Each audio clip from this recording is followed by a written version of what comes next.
And we are back again with this week's edition of Two Coaches, One Grizz. Gentlemen, how are we doing this evening?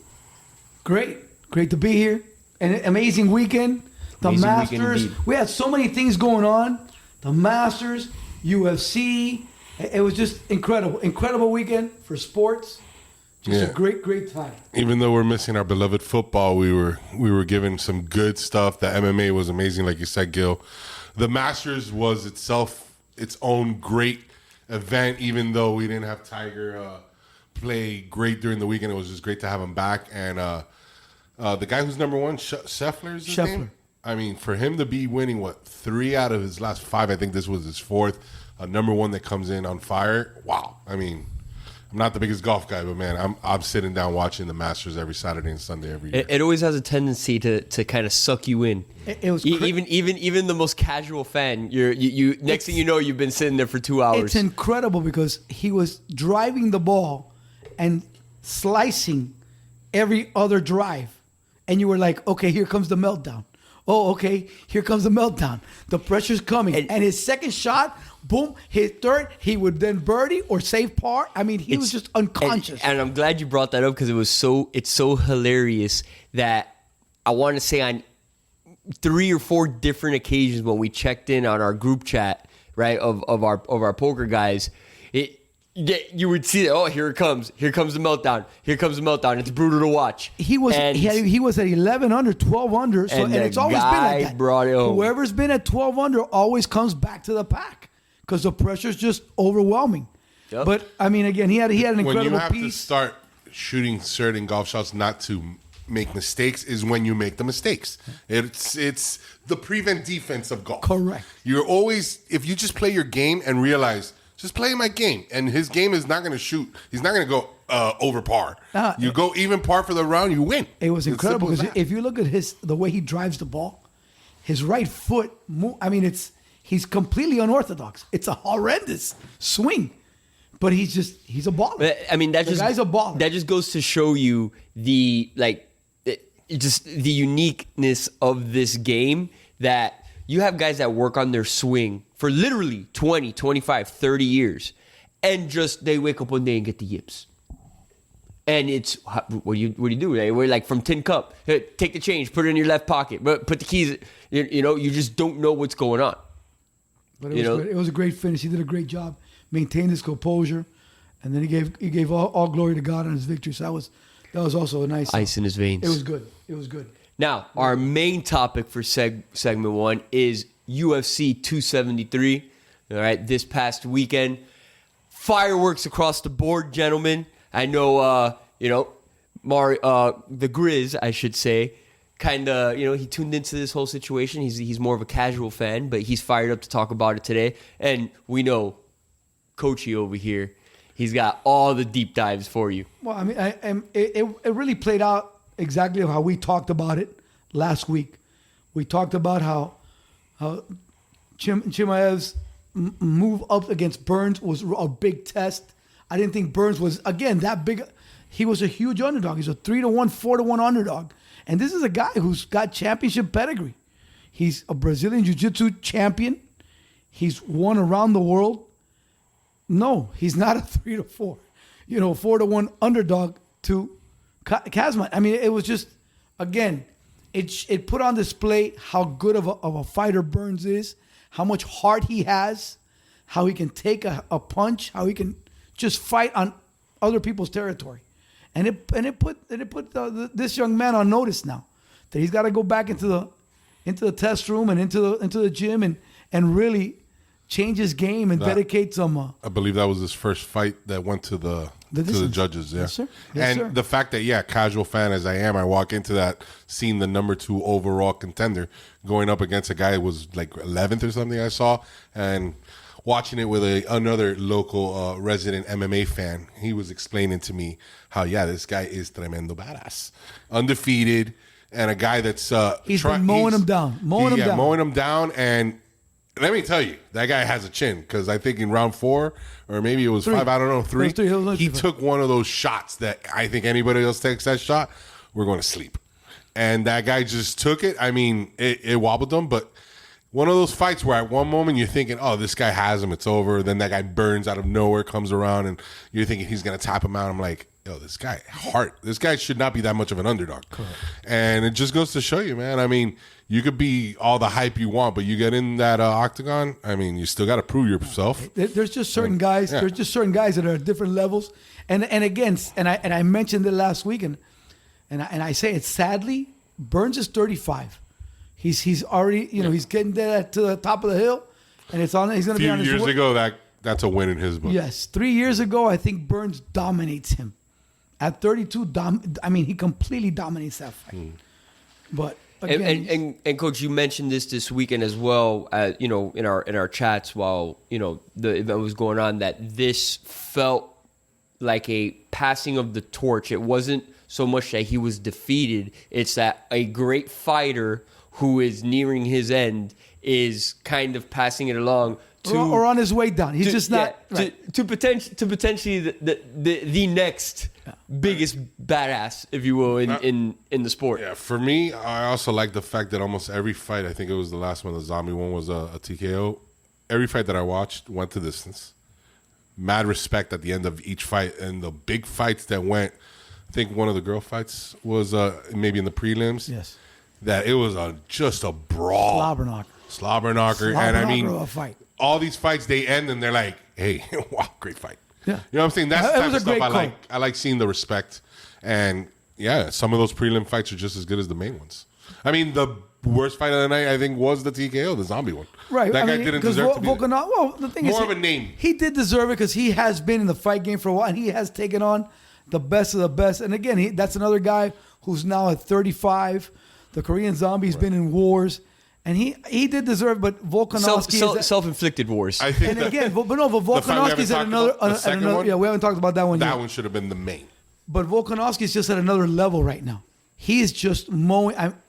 And they showed it in the previews when he took on Brian Ortega, and Ortega put him in his signature finishing move, and Volkanovski got out of it, weathered the storm, and was able to finish the fight and win. Who's up for him next? I don't know yet. We'll see. I don't know who the number one contender is. I gotta have to go back and see who's in it. What's his weight class? There was another featherweight. There was another interesting point that I came across about the the Burns Chimaev fight. That Chimaev has been fasting the entire month of Ramadan. So is that 20 hours plus of no food, no drinking, and so. That could also legitimately play a big factor. Correct. But, even more credit to him for not making any excuses, man, and still going that guy's out not an excuse guy. He is never going to be an excuse guy. And he's going to be around for a while. I think he's only 27, 28 years old. Those are the things that we talk about sometimes about where we are going as a country and other places. Correct. Those guys, they're a special breed. No, 100%. But he comes from a war-torn. He comes from a war-torn area. Correct. He grew up in war. He had to migrate because of the war. I mean, he's in Sweden again, now. His story is another one of those of triumph and fight.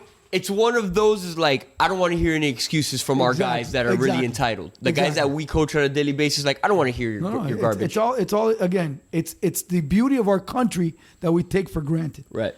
The second fight, where Sterling was able to take over Jan. Aljamain, again, I think Aljamain, we talked about it, should never have been a 4-1 underdog. 3.5. That's a pick 'em. That fight could go either way.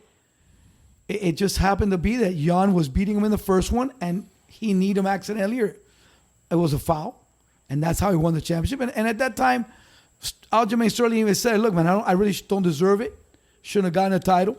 And this was the championship fight. And he showed what a great wrestler he is. Peter Yan showed how good he is at avoiding the tap out, at avoiding the rear naked choke, which is Aljamain's signature move, and able to come back and win the last 2 rounds and make everything a toss-up. Kept getting out of that choke. It's a toss-up. The dog won. Yes. Wow. 4-1. Yeah. Yes.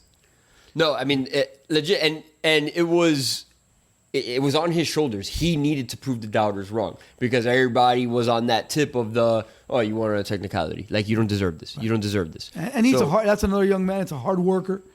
And it's the third one will come. The third one for sure is coming because even Jan said it after the fight. He goes, "Oh, I won 3 rounds.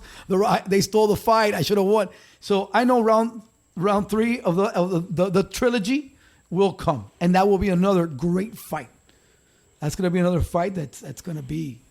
I don't know. Definitely looking forward to it. I mean, again, every time that we talk about it, and I kind of say the same thing over and over again.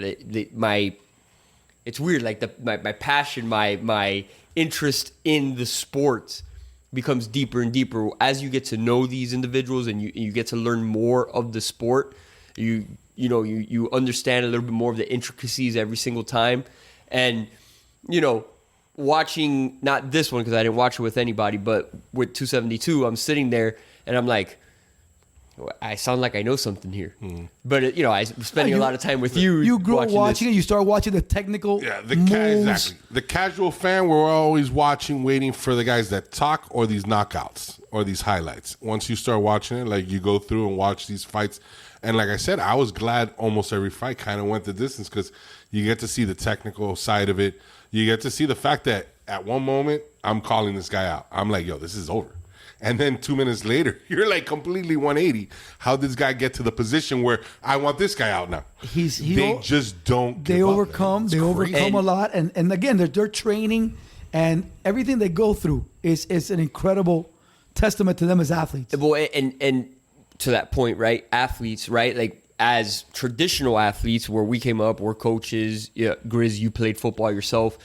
We perceive momentum as like we at a certain point in the game, right? We've been around it long enough, we played it and coached it long enough that we know where it's going. You got already. A feeling of it. You have a feeling of it. Here, you can have a feeling, but in a blink of an eye, flips on its head. The great thing about MMA is that the wrestling comes in, and the wrestling adds a different dimension, and then the punch. Also, so you can knock them out, you can drop them down, you can submit them. You get a toe hold, you get the ankle, but it's just so many different. Even from the bottom, you notice that sometimes some of the guys won't get on top because the guy that's on the bottom is like, come, come. I got you. This is where I want. I got you down here, and they can stop it from down there. So they're like, no, get up, we'll keep punching. I think I've said this before, but what makes me more of a fan of this is that they use UFC as a 24/7, 365 sport like the NFL. You have almost every week a match. And if it's not every week, it's at least every 2 weeks. And you have 6 hours of this. You have 15 fights sometimes. The early prelims start at what, 6, 7? That's what I'm saying. You have the early prelims too, then you have those middle prelims, and then you have your main card. And they average around, 5 per every slot. And again, Dana White does a great job. Exactly. He puts together tremendous cards. You have constant action every week. There's something to look forward to. And exactly, usually every week it's a big name, a good card that you're going to get peppered in. And like others have said to me, the prelims sometimes are the best because these are the hungry fighters that are trying to get to that card. And what you want to do is you want to start looking at the prelims because that way, as they're moving up, you've been following them. And you know who they are when they get there. And then you say, I'm going to take this guy. Yeah, anybody can come in. I've seen him. He's done good. I know who Conor McGregor is. I know, but exactly. You come into a guy he's fighting at 6:30. He's probably his 4th fight. And in a few years, you're already dealing with probably maybe one of the best fighters in the game. And you've known every single match he's fought and you're invested. You've watched him. You've seen them grow. You've seen her grow. You've seen them as fighters as they've moved along and they've gotten better against each opponent.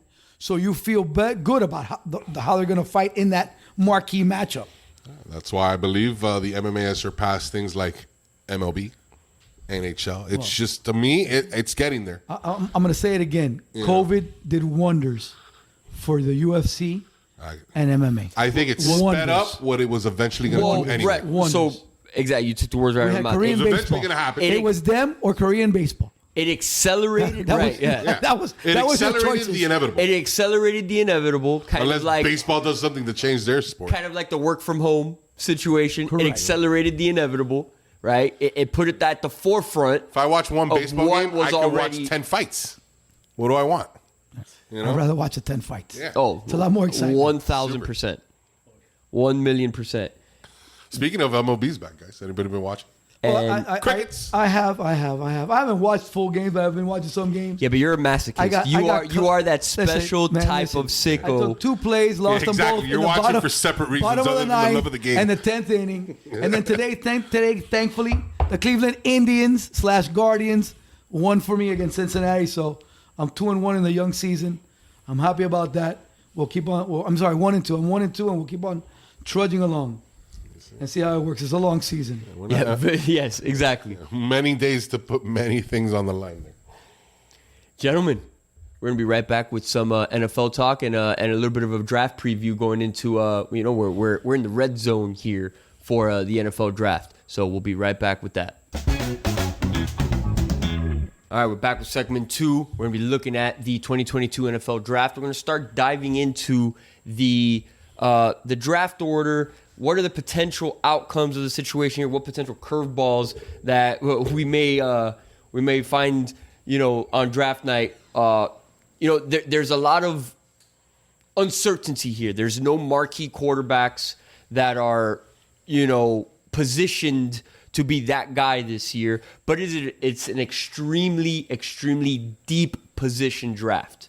Okay, we're defensive lineman, wide receiver, okay, offensive line. These aren't sexy picks per se, but there's going to be... There's quality. There's a lot of quality. There's very deep quality. The front game, and receivers is also a deep position.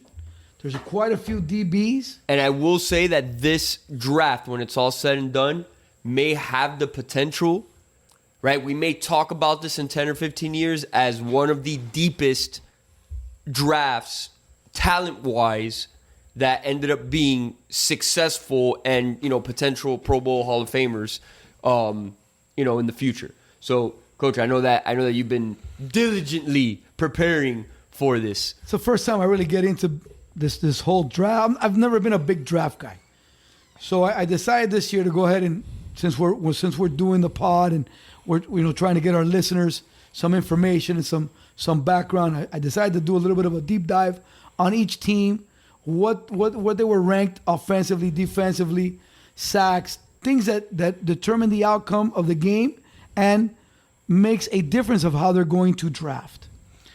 The Jaguars picked up their marquee quarterback last year. They've got some good offensive pieces. They went offense last year. This year, I think they're going to go a little bit more defense. But I also think, with that being said, they do have to pick up somewhere along the line a running back. Because even though there are 2 guys that are their studs, both got hurt last year. Both got hurt. One with Liz Frank surgery and broken foot, and the other one with his knee. Right, and going off of that point, I think that the Etienne injury was the foreshadowing for what was inevitably to come, because they were banking and leaning on the chemistry that Lawrence and Etienne had, prior in college to stem the tide for them a little bit. Because Etienne is one of those guys that had, and again, ACLs aren't what they used to be. They're not a death knell. We see a lot of guys coming back even stronger than what they were before because they get to put on a little bit of weight. They strengthen, their body overall. But he was that game breaker. He could be. So he again, was. I think let's see if he makes it happen. With their first round pick, and I think it's pretty much a consensus, they're going to go ahead and go with Aiden Hutchinson, the defensive end from Michigan. They are ranked 27th in sacks, 21 in sack percentage. They're 30 in yards per point. So that means that teams score, it only takes them 13 yards per point to score, which is very small distance. Very, yeah. And they are able to score quickly. So I think that they are going to go ahead and take Aiden Hutchinson. Coach, and yes, he's a bona fide talent. The guy is a beast. I'm going to tell you, just from, a football perspective and watching him a little bit, and my only concern with him, because he is a bona fide pass rusher, is the fact that he primarily rushed the passer standing up. He didn't put his hand in the dirt too much in college. Yes, it was scheme, and he's that type of athlete.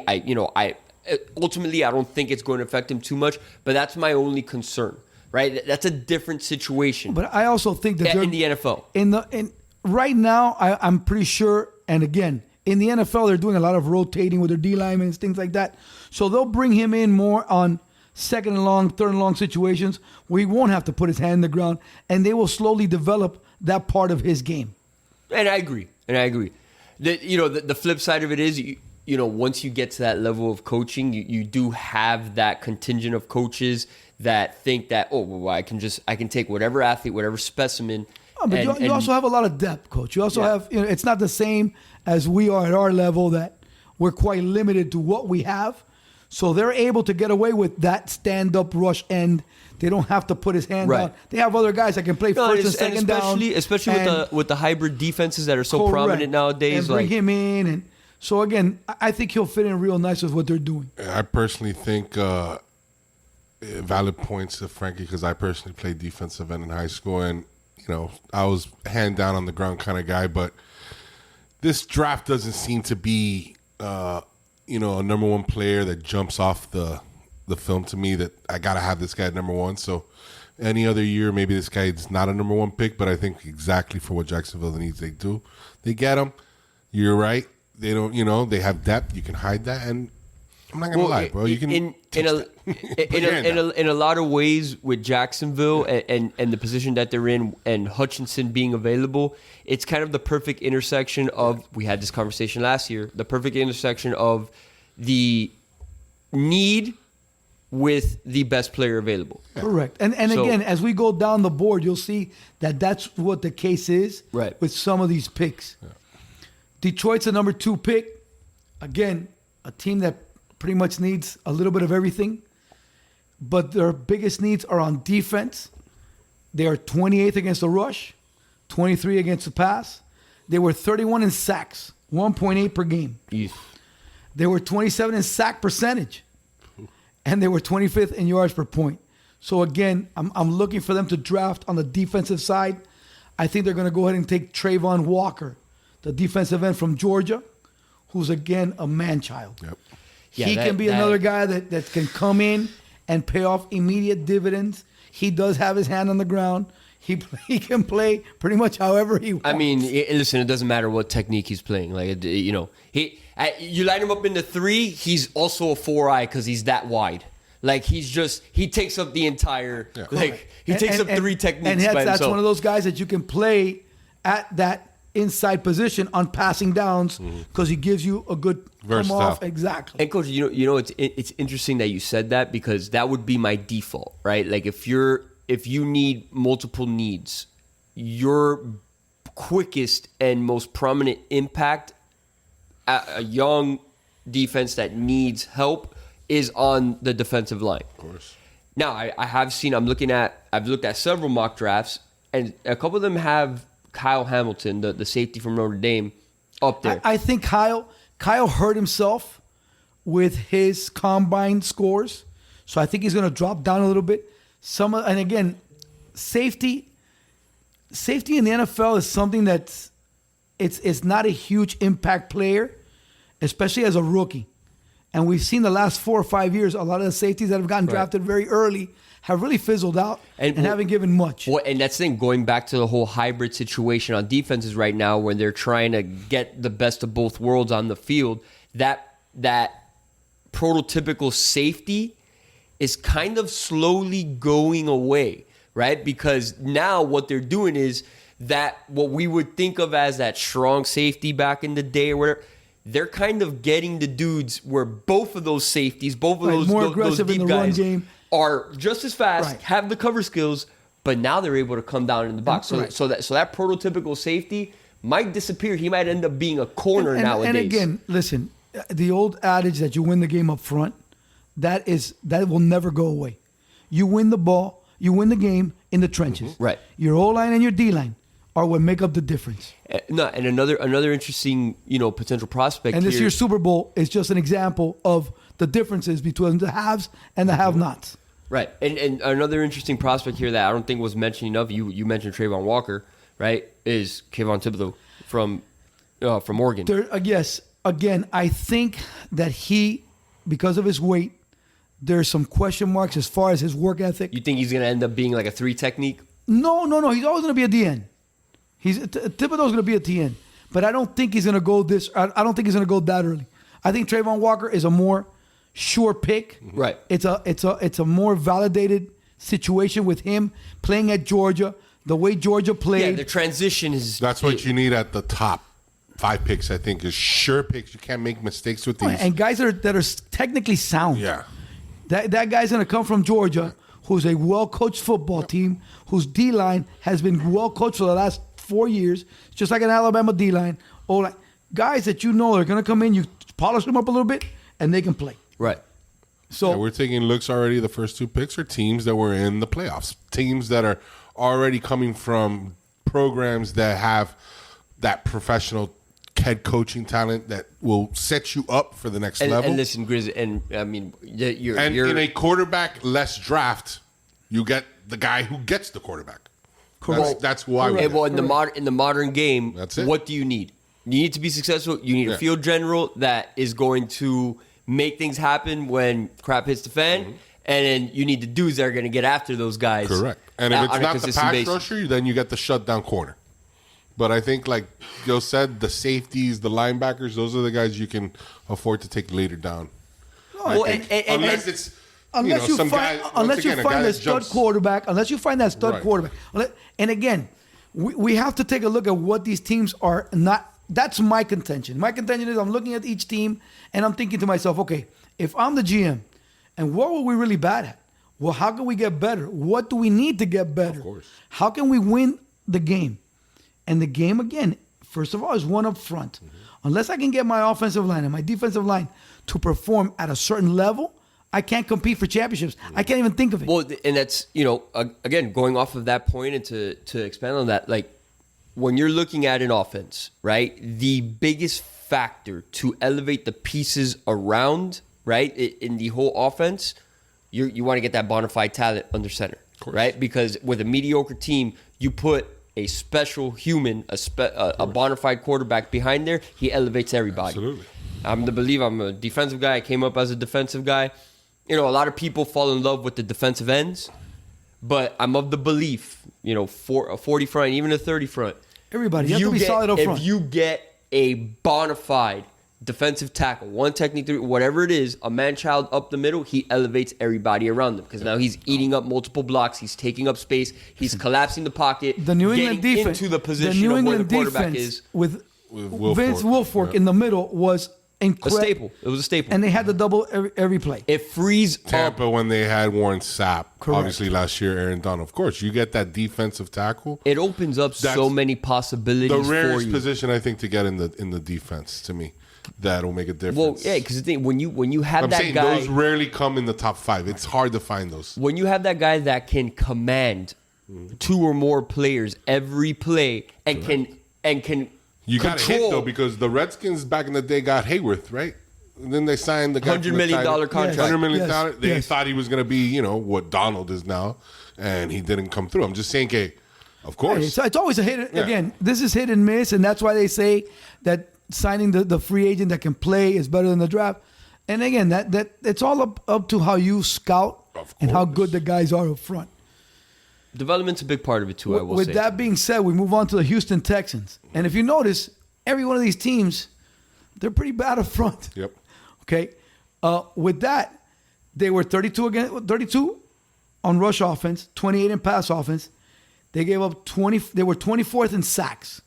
They're getting up 2.5, almost 3 sacks a game. 24 in sack percentage and 30th in yards per point. They were also poor on defense. However, by these 2 guys being taken, I think the next best position for them to focus on, if they are really going to give this David Mills kid a chance, a quarterback to play, I think they're going to go offensive line. They're going to take Evan Neal, the offensive lineman from Alabama. I think he's going to go third. I think it puts them again in a position to be able to run the football, to be able to do certain things up front, and to build that offensive line. Yeah, you to came make sure- you came out of left field with that one, Coachy. Yes, sir. Yes, sir. And again, like I said, I'm looking at things as far as needs. Yeah, you're I taking think out that- the right. I think that Thibodeau I think that he is a flashy name. He's a good player. He's a good guy to have. I just don't know if he's going to be the guy that you build everything around. And to me, again, the core of the line and things of that nature are where it's got to come from. And for me, Houston, to move forwards, the rebuild has to start up front. And I think Evan Neal's the best offensive lineman. There's three top O linemen. And I do think that Evan Neal, who's an offensive tackle, is the guy. So it's funny. Yeah, I just want to, an aside to this, right? Yeah, I looked at the pro football website, and in their draft simulator, Pro Football Focus, they list the need next to every pick. Next to the Texans, they just list every position. Yeah, yes. Like that's if you look at my little written down has defense, O-line defense, because that needs to be their second move. So another interesting pick there, because he's one of these top tier guys, is Ekwonu from NC State. I mean, that guy's another bona fide talent at offensive tackle that can step in and start day one. Yes. I have him a little bit further down. I have him being drafted a little bit further down, just because I think that Alabama's offense and the way they run things is very pro-like. Remember now, Bill O'Brien's been the OC now for 2 years. I know exactly why you're saying it. So I think that his transition to the NFL is going to come a little quicker than the young man from NC State. And again, I think it's a solid pick. I think it's someone that's a big-bodied guy, and he's going to play. And again, 100%. You're exactly, you're on point with your points. And the only knock I have on Ekwonu is that all he's played is left tackle, right? The Texans have Laramie Tunsil, who's very, very productive. He's been a really good player for them. Are you talking about Neal, or are you talking about? I'm talking about the Houston Texans. They have Laramie Tunsil at left tackle. Right. Okay. Ekwonu is a left tackle. Right. So that transition to right tackle could be a little bit tough. Correct. So that's why I said Evan Neal can come in now, and you can get him, put him on the right side, and you've got book and tackle again. Yeah, and there's two thought processes of it up there. You know what I'm saying? Getting the 5 best guys out there versus, okay, let's groom him. Eventually, he's going to slide over anyway. Well, that's one of the good things. And I've been listening to a lot of different things and reading that if Cristobal and his coaches, they prepare the O-line if they've been left tackles, like last year, Penny, that they drafted. They were teaching him to play right tackle.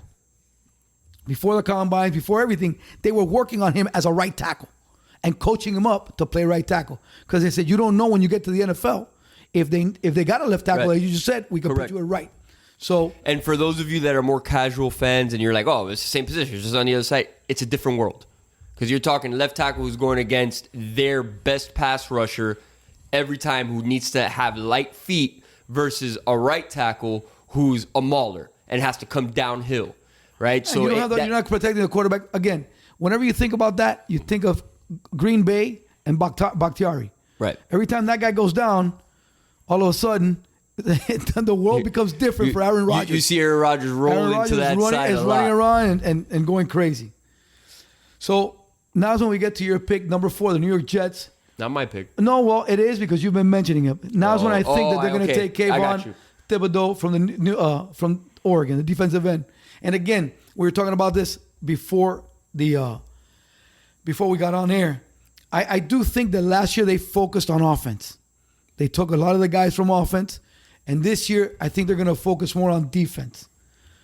I think their offensive line is set. They got some good guys on the offensive line, and I've got them going with him, and they'll take another defensive player later on in the 10th pick.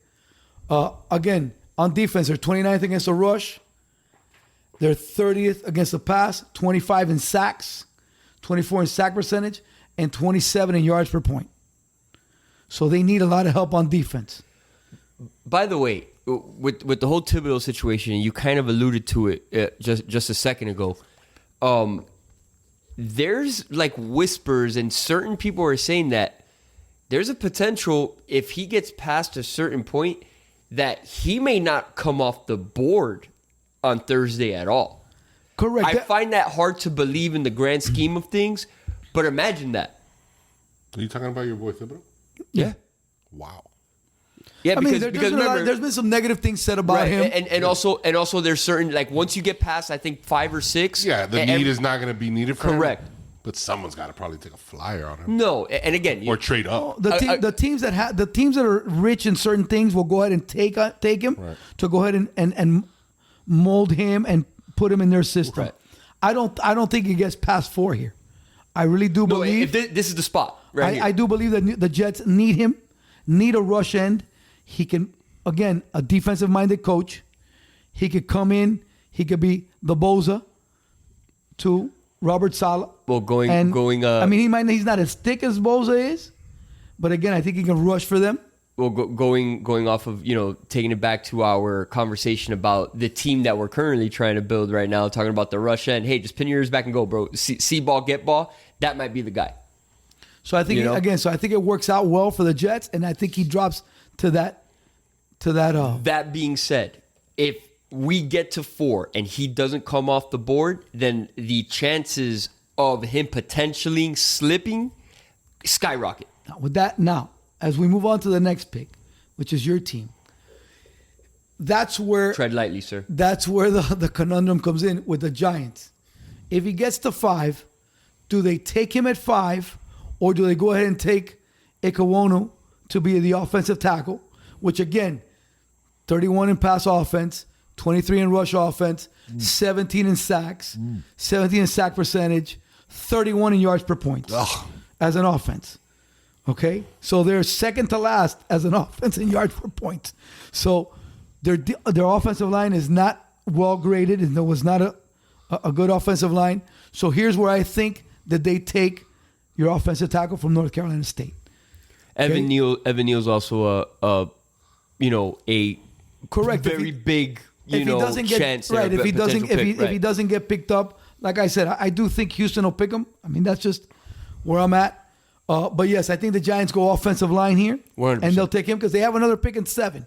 Which again, I think I'm gonna surprise you at 7 as well with their second pick.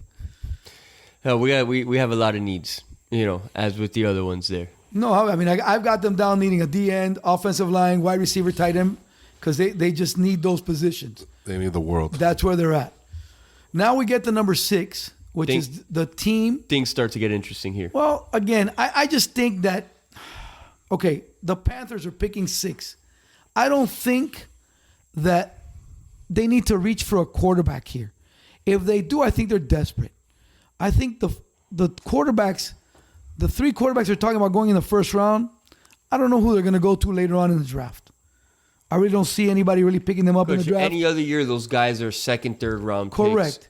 And I do think that, and again, I'm going to mention him again. It's a down year. And I really think that the diamond in the rough is Sam Howell, the kid from North Carolina. I really think that that's the guy that is going to end up being the best quarterback out of this group.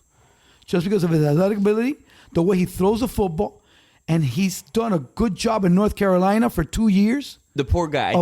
I think just by being born on the wrong year, he was done a disservice because of the fact of, like, when he came into that offense, he had studs. Right.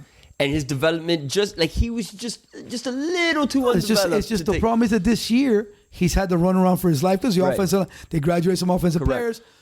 His receivers, I mean, they lost just about everybody in offense.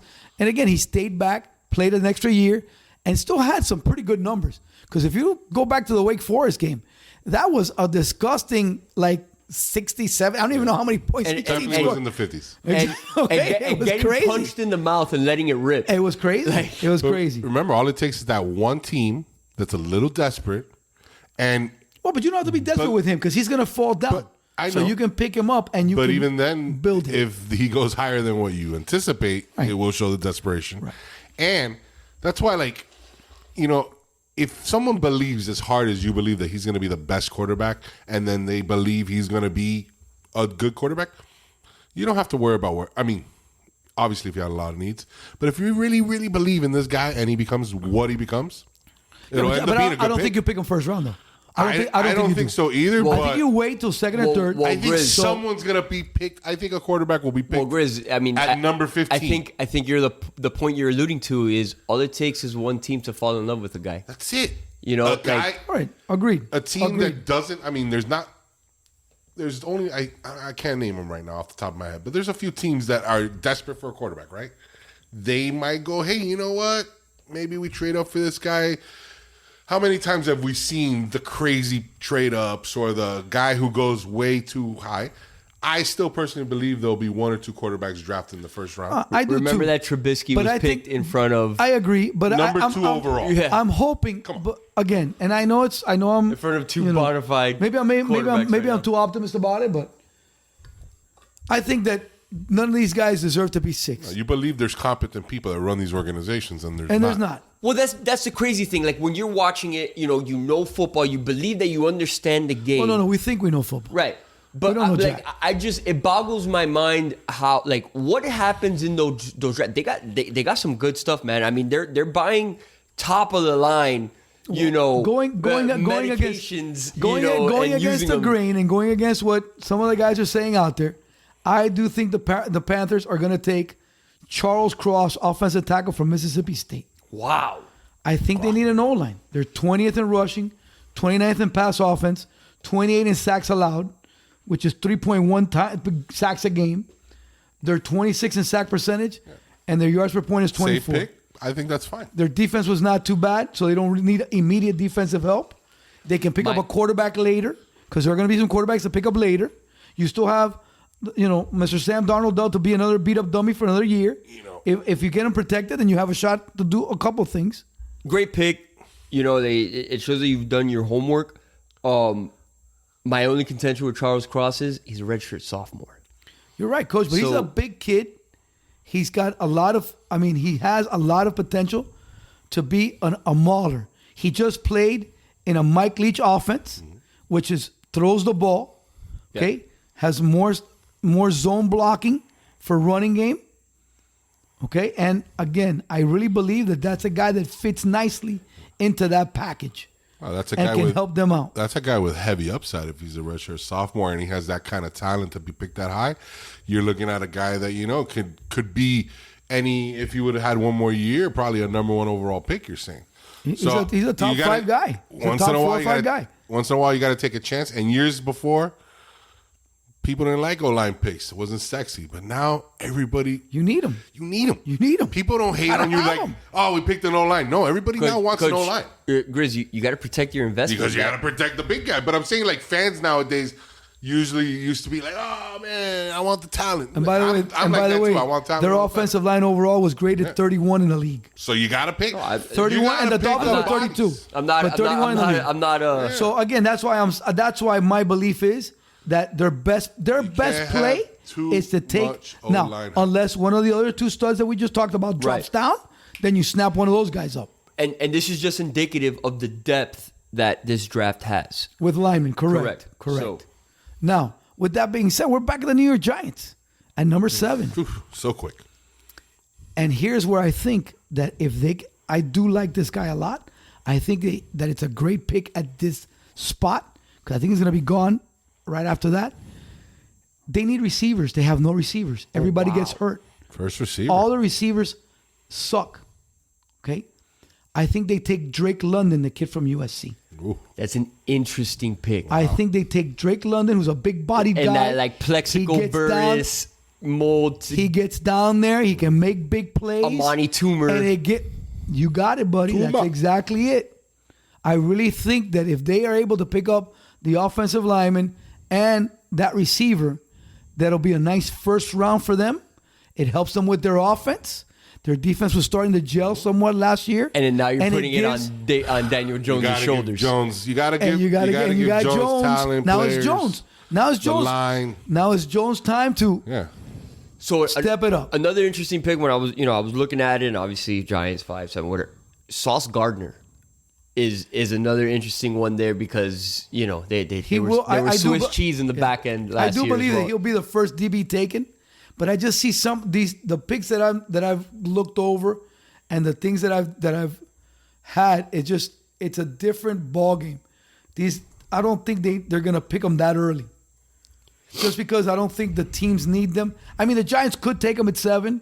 They could because they lost one of their DBs, but they did sign someone else. No, I will admit that it's just a slight reach right there at that point, because at the end of the day he did play at Cincinnati, So but he was one of the better players all around.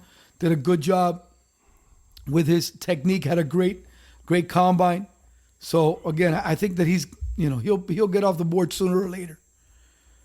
The next pick is number 8, and we'll stop with that one. That's the Atlanta Falcons. I think the next receiver comes off the board here. Again, interesting. Their offense, they need weapons. They only had one. You can't. I'll bet you $1,000 right now. Unless you look them up, Coach. You can't I'm about to have my second kid. Calm down. You can't get the 2 first receivers. Their Z and their X. You can't name them. You can name the tight end. No. You can name the tight end. From Ohio State? No, the tight end from Florida. Pitts. The tight end. That's the only guy you can know. The other 2 guys are nobodies. We've never heard of them. Trust me, I looked it up. I had never heard of them. I was like, who are these guys? Yeah, because the other guy's busy, Yeah, he's shaving betting. points. He's gambling. Who are these slappers? And he's mental health treatment. But I think they take Garrett Wilson, the receiver from OSU. I think that's where they're going to go. Say that again? I think they take Garrett Wilson, the wide receiver from OSU. That's what I meant. I thought you were talking about picking up the receiver from OSU. Yeah. I'm sorry. Yes. Talking about OSU and receivers, they have you can't go wrong with. And now, granted, several of them got hurt or whatever. They're a little shorter, a little taller. I think Olave is more of a slot guy than an outside receiver. You can't go wrong with those guys, man. So I think they're going to take. I think Wilson goes before Olave, just because of the size differential, and Olave is more of a slot guy. Just an aside, we're talking about Ohio State and blue chip receivers. 10 years ago, you're like, what? Who? No. Big Ten football. Yeah. Pounded down 3 yards in a cloud of dust. I mean, a decade ago, we got Teddy Ginn and his whole family. There you go. There you go. What a great pick the mini gripe over there. What a great pick that was. So we're going to be back next week.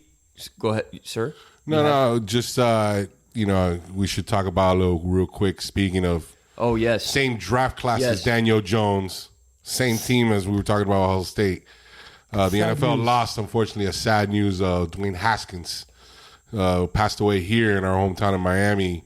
Unfortunately, we still have scattered news, but walking across the 595 at 7 in the morning? At 6. 6 in the morning. Dark. It's even darker. I don't even want to, we're not here to fathom or come up with we're not the here to theories, but walking across a highway in Miami at 6 o'clock in the morning just leads me to believe that we were heavily intoxicated of some sort, whichever that was. Something wasn't right. Obviously something wasn't right. Sadly, something for an was NFL not player right to for be him. walking across the street, it's sad, and it sucks, man. After having this guy from the Raiders earlier this year do that, I mean, I don't understand how these players. He's 24 years old, man. That hurts. And that was 24. my point. I just if I was in charge of the NFL, how anybody under the age of 25 who's a rookie or in their first couple years should be automatically given drivers or people that watch you, man. People that have to be on top of you. It's a frustrating thing because as you get older, I'm sitting next to my buddy here, our producer AC, who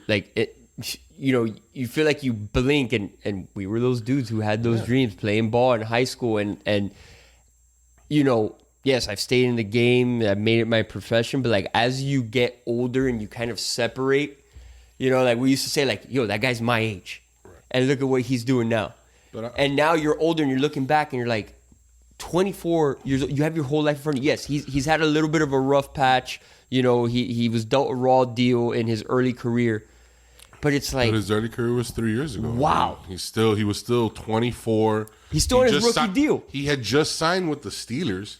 In a chance with Big Ben retiring, who knows what it comes. No, but he was there last year. He was there with him last year. Here's the thing. I don't think, who knows what happened, but I'm not saying he was depressed or something. He probably had a night like any other 24-year-old night, but for some reason was wandering the streets.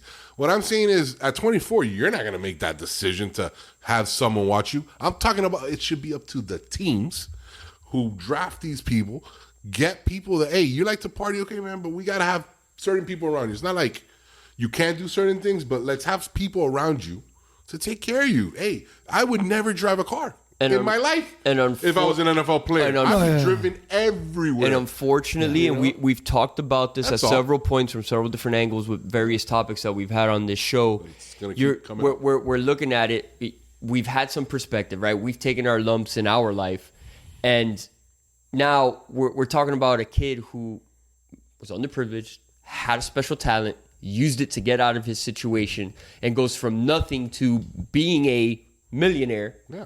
And sadly, sometimes you don't know how to handle that and wrap your mind around the privilege that you have. So, and once again, it could be, like I said, the most simplest of accidents, or guy got had too much of a good time, and who knows what he was doing. But what I'm saying is, and unfortunately, it's not the first time, and it will not be the last. No, they need to become avoidable, and we talked about this earlier on, and we've talked about they are avoidable. That's the worst part. We've discussed it many times. It can be avoidable by yourself, correct? But what I'm saying is, there's proof that some of these guys maybe can't, and even if they can, what's it hurt if you got a team, a guy that's part of the team that just hangs out with these young guys, and that's it. I don't know.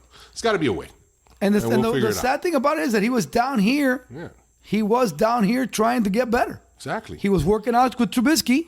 Which down here, right. It was a team-oriented situation. Many players of many leagues come down to South Florida and they practice. Because the weather's positive. Exactly. And that happens all the time. But once again, by being here, also will give you the temptations of the nightlife that this area brings to you. And once again, all it takes is one small, little, tiny mistake that could blossom into something huge. Heard. And on that note, we'll be right back with some NBA playoff previews. And we're back to close out the show with an NBA playoff preview. The coach had to go for another very important meeting. He's doing a good deed by coaching up our offensive lineman on a Zoom meeting. So he has to do what he does. He needs to coach. He needs to coach. That's why he's a coach. That's why we're going to have the best offensive line in South Florida. Go Matter Lions. Okay, locking it back in. NBA preview. Grizz, I know you got some strong feelings about what we're about to watch. Talk to me. Well, we finished up the regular season with the Heat coming on strong after that little hiccup that they had a couple weeks ago that we talked about. Finishing off strong, you got the Heat finishing with the number 1 seed. The Celtics, which they looked like the 96 Bulls there for like a month. They finished with number 2, Milwaukee 3, Philly 4, and so on. The Nets are playing right now as we are recording in the playing game against the Cavs, dominating the whole game. And, of course, everybody makes a run. Cavs are back within 6, under 5 minutes, I think, left in the game, so we'll see what happens. But we're pushing. If you're a Heat fan, you don't care who you play, obviously, but, you rather not have to deal with the new Kyrie Irving, I can play at home games now, Nets, and they're on a roll. No other potential 8 seed is probably as heavily favored to win the NBA title as the Brooklyn Nets are this year. So you'd rather them win against the Cavs so they could be the 7th and get that out of the way, and then the Heat would have to play either the Cavs or the Hornets, and Hawks who have to play the other 9 to 10 seed. So I'm really looking forward to that. Let me tell you something that, however it shakes out, whether they're 7th or the 8th seed, what an injustice to those number 1 and 2 seeds who have worked the entire season to get there, and then you draw Kyrie Irving and Kevin Durant. It is terrible, but I will say this is a rare year for like any conference. It's unprecedented. It's unprecedented times. One, because of what's happening with them, especially the COVID rule that was in place, the injuries that the Nets have been going through. If they would have had their full roster now that they traded for Simmons and he hasn't played. But what I'm not saying about specifically the Nets, I'm talking about the Heat have 53 wins and are leading the Eastern Conference. Yeah, it's no bueno. You have yearly at least a 60-win team. Usually 53 wins in any conference probably gives you a 3 or 4 or 5 seed maybe sometimes. So like your benchmark is lower this year for your East. The West is different. The Suns 10 games out in front of anybody in the NBA. And you have Memphis and Golden State. You got to, I think the Heat would have been the 4th seed in the West is basically what I'm saying. Now, going off of that being said, with the Nets and, unprecedented situation and all that stuff, they will have, if they get there, they will have to have gone through the toughest stretch Of course. of anyone because they got to play. They play the Celtics. Bucks go against the Bulls, which the Bulls have had their swan dive. They came back to earth last couple months. Bucks should probably even sweep them. You would play the Bucks. Then if the Heat play whoever is the 8th seed, you're looking at either the Sixers or Raptors, which I think personally I'm okay with those matchups as a Heat fan. So then you have to play the Heat in the finals if you're the Nets. So you have to go through Celtics, Bucks, and Heat. Yeah, if that's the gauntlet, that's a hell of a gauntlet. All that to be served up with probably the Phoenix Suns. Well, and that would be a hell of a run. And to boot with that is the fact that all three of those teams play great defense, while the Nets don't play a lick of it. Are the worst defense in the league. Correct. Now, flipping over to the Western Conference, my heart wants the Suns to pull it off. Listen, I'm a Knicks fan. I grew up watching the Knicks, but if the Heat are there, I mean, I lived in Miami most if not my whole life. If they're there, obviously I'm going to root for them. But I would like to see, on a personal note, Chris Paul get his Suns ring. are, to me, a very likable team. I love Derrick Booker. I love that guy. Oh God, I wish. Talk about wishing you could flip flop picks when we got Winslow.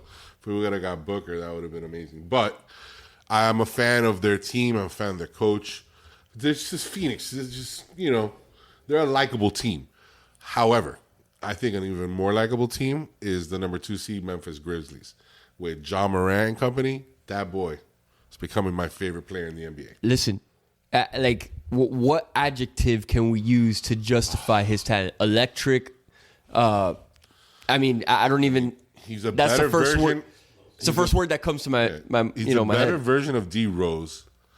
He can shoot he's not there obviously. I mean, he can be a bit streaky, but he's a lot more consistent than those type of guys. Like way more consistent than Dwayne Wade ever was.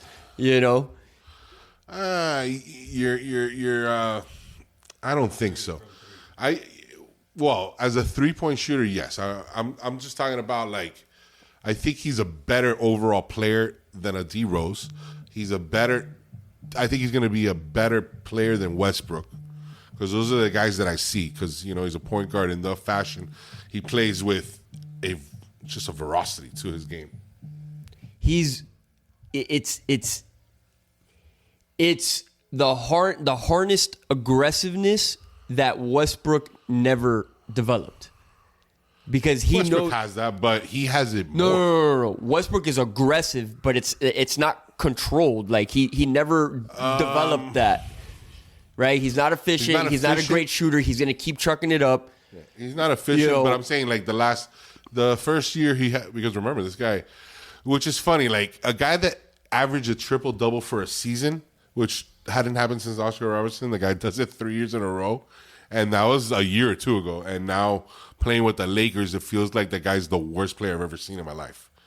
And I just don't think he's so aggressive. I really liked Westbrook back in the day. I don't know why he's become this. But anyway, the point is, Morant is those guys and better.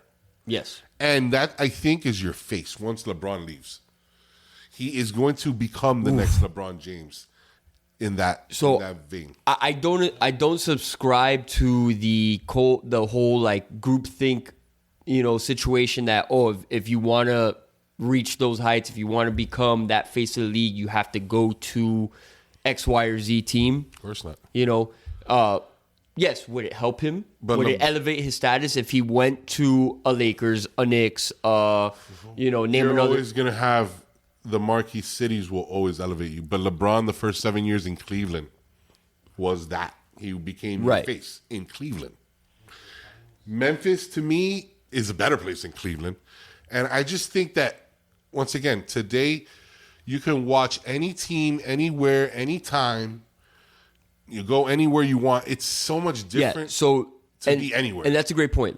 25, 30 years ago, yes, he needed to go to one one of the top cities. And that's why 20, 30 years ago, only 5 teams won the NBA title pretty much every year. So now, the last 10 years, you're seeing teams from all over having chances because, first of all, if you can get paid max money and these people are getting over $50 million a year, like I said, it doesn't really matter where your off seasons are spent. And I think it also helps and makes it more comfortable and helps the Memphis Grizzlies as well, that Antetokounmpo has decided to stay and build and won with the Milwaukee Bucks. So just by that occurring, I think it gives the Memphis Grizzlies a fighting chance to keep him. But why did he stay? Because the Bucks did what they set out to do. Correct. They put their money where their mouth was. The reason LeBron left was he felt he didn't get that from Cleveland. Well, also Delonte West was, laying it down on his mom, but that's besides the point. Neither here nor there. Point is, you can stay nowadays in these teams as long as the organization backs you up. I mean, people. Tim Duncan stayed.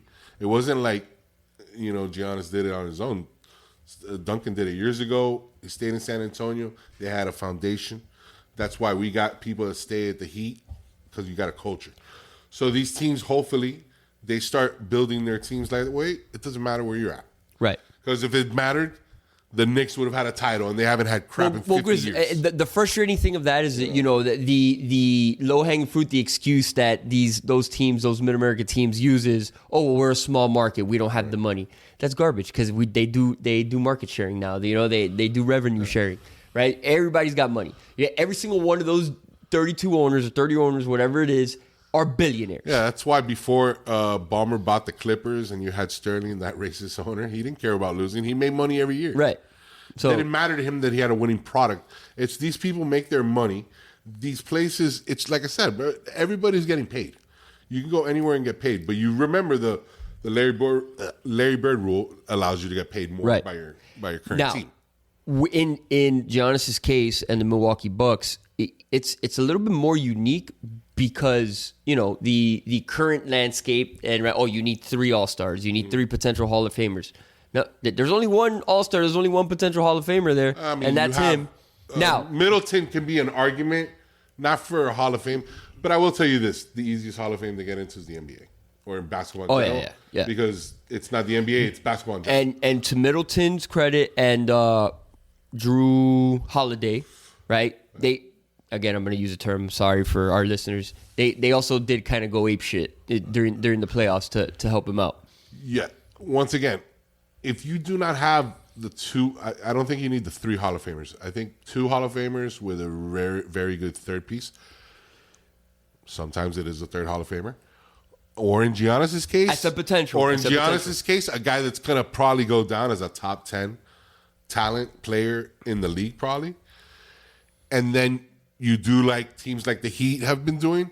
You got an amazing player, and you're loaded with amazing depth. Talent, correct. Because in this day and age, it's not only that you need that, you need the talented shooters. So if you have 3 or 4 shooters, you got your defensive stopper. I would say, yes, you need at least a couple bona fide All-Stars to even make a run. And to that point, like let's take it back to the face of the league, who's his best years are behind him at this point. I think we can agree with LeBron, right? Like LeBron had always focused. LeBron's waiting out to play with his son, which will happen in 2 years. Right, and you made a great point with the whole depth situation. Yeah. I think that history might have been a little bit different if LeBron, instead of focusing and trying to pressure, we need these top tier guys. Why don't you get some more depth? Because a lot of his problems, right, and his finals losses were the fact that after 6 or 7 on the bench, there was nobody. Like I was speaking to my esteemed producer off air, sometimes great talent, unfortunately, can't find other talent. Hence, Michael Jordan can't build the team. And when LeBron says he's not putting his info on who to pick on the team, we know that's a bunch of malarkey. You know that he has a little bit of, he has a little bit of input. So whose input was it to get Westbrook, do you think? Instead of a guy like, they could have had Buddy Hield. They could have had DeRozan. DeRozan. Who's having that an was the MVP big year. one. It's like how do you not do that? They could have had all those guys, but Westbrook. You don't think that's a LeBron? DeMar DeRozan, who was an MVP leader and mid-season. And it bothers me talking like this because I'm a huge LeBron proponent. A lot of Heat fans hated him when he left here, like Cavs fans hated him. I'm like, nah, I know what we got. We got his college years. It's all good. 4 years, 4 championship runs, 2 titles. Sorry that you choked the year one against, a little guy from Puerto Rico and the Mavericks. Hey. Other than that, I still will never, ever. That guy's jersey should be retired here, and that guy should be respected as the second best player of all time, bar none. But that guy is full of it when he says that he came out and said today or yesterday that the Lakers season wasn't a failure. Come on, man. No. Like what you thought? What you thought? You emptied out the bench at Century Village. You didn't make the play-in, bro. You emptied out the bench at Century Village. You didn't make the play-in that you argued about when it first came around. Which is a potential game to get into the playoffs and to make your run. Malarkey. But anyway, back to the current state right now. Nets are about to put this away, I think. Up 6 with 15 seconds, so that means good stuff for the Heat.